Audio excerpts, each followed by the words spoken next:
రైల్వేల్లో పనిచేసే సిబ్బందికి మెరుగైన సౌకర్యాలు కల్పిస్తున్నామన్నారు దక్షిణ మధ్య railway CPRO Sridhar.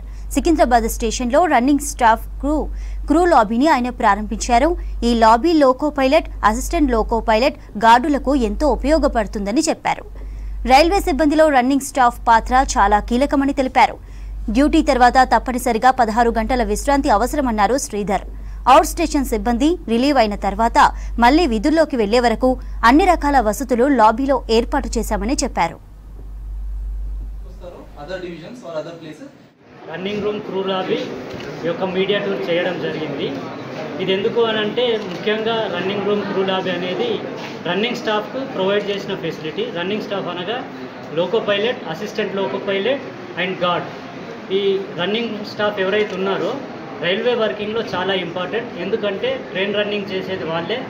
Safe running of the train జరగాలి అని అంటే బెటర్ ఫెసిలిటీస్ రన్నింగ్ స్టాఫ్కి ప్రొవైడ్ చేయాల్సిన అవసరం ఎంతైనా ఉంది. సో అందులో భాగంగానే ఈ క్రూ లాబీ రన్నింగ్ రూమ్ యొక్క మీడియా టూర్ చేయడం జరిగింది. ఈ రన్నింగ్ రూమ్ క్రూ లాబీ అనేది ఏంటంటే అవుట్ స్టేషన్ నుంచి ఎవరైనా క్రూ, డ్రైవర్, గార్డ్ వాళ్ళు వచ్చిన తర్వాత సైన్ ఆఫ్ అయిన తర్వాత వాళ్ళు రెస్ట్ తీసుకునేందుకు ఇచ్చిన ఫెసిలిటీ.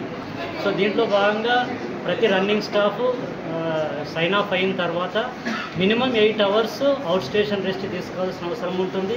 అలాగే head quarter rest minimum 16 hours తీసుకోవాల్సి ఉంటుంది. సో రన్నింగ్ స్టాఫ్ వచ్చిన తర్వాత ఇక్కడ క్రూ లాబీలో బుకింగ్ జరుగుతుంది. బుకింగ్ అయిన తర్వాతే వాళ్ళు డ్యూటీలోకి ట్రైన్ రన్నింగ్కి